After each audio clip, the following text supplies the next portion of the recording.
character who you might not know is transgender until you beat the game is Erica. I'm going to ask again, who here didn't know Erica from Catherine was transgender? Okay, so again, this is... Different ending, true love is ending. Yes. So now what is interesting about Erica is she kind of gives us a look at Japan's overall mentality about transgender characters and people. Erica exists in the world of Catherine, and she exists in this location with all the main characters, and they treat her as an equal, but at the same time, they do kind of make comments and suggestions at her about her not being feminine enough or not being a good woman or things like that. And if you are careful in playing the game, you could pick up on these things, but if you aren't really looking for those, you might not see them. And it's, you know, there's been discussion about whether or not Erica is a good transgender character. And on some points she's not, because she is, like many of the characters we were talking about, or the character positions in video gaming, she is sometimes used as a, well, she's okay, but. There's always this sort of a little but there.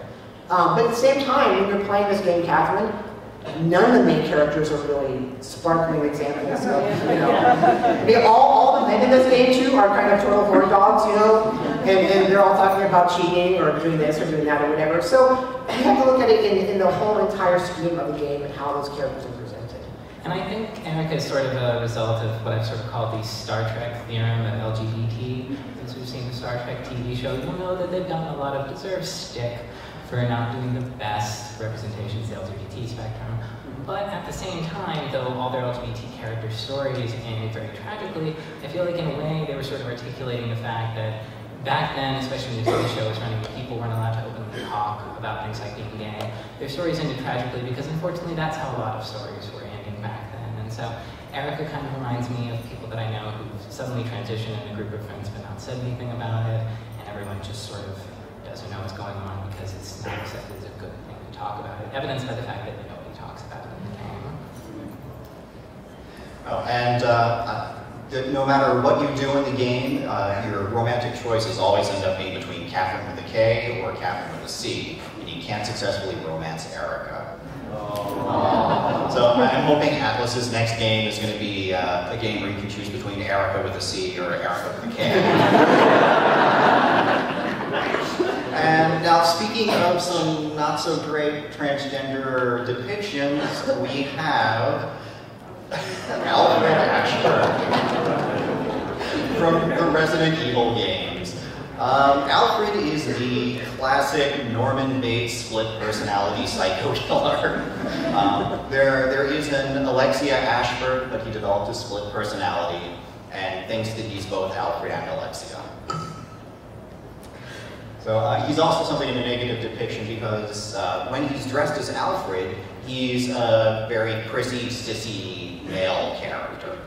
And I think not only that, but you have a character who's like, wow, is he like into his sister kind of? So I mean, it was kind of one of those characters who like, they were just like heaping on the, this is why we want you to think this character's a freak kind of things, unfortunately. Yeah, and it's a shame people think that Norman Bates is sort of an understandable, like, sort of transgender mold, because I haven't killed anyone in at least 3 weeks.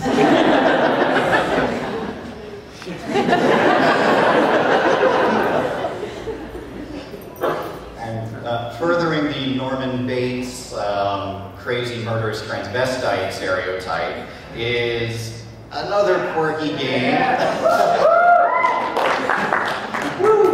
This is a tremendous cult game.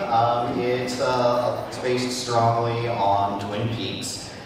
And Eric? Yeah, so here's the thing. So when you play Deadly Premonition, you kind of get this idea that Thomas is the crazy crossdresser, right? You know, he falls in love with the main villain, and he's going along, and you think, hey, this is a nice guy, and all of a sudden, boom, here he is in a dress wanting to kill you. But here's the interesting part about Thomas versus Alfred. The game itself, now, it puts Thomas as a villain at a certain point, but for all the rest of the game, Thomas is this very positive character.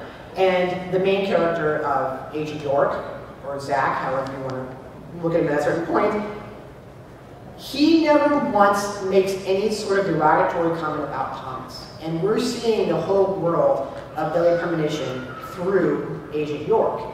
And even at the very end of the game, after Thomas has become this murderous character and he's trying to kill the main female character, and then he gets killed himself, Agent York still sees Thomas not only as a positive character, but he sees Thomas as one of the game's main female characters at the very end of the game. And I think that's a very interesting distinction, is that the main character, when all the female characters from the game are lined up at the very end, there's Thomas. And while I guess some people will say, well, he looks a little crazy because he's just a guy standing there in a dress, he is seen as one of the female characters, and that's how Agent York sees him. So that's how we as players see him. So it's a very interesting difference between those two games, I think.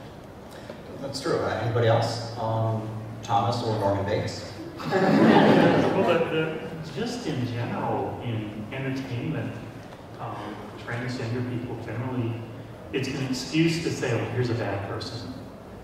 Particularly, in my formative years, the late 60s, the 70s, generally if you found a cross-dresser, you knew you had a villain.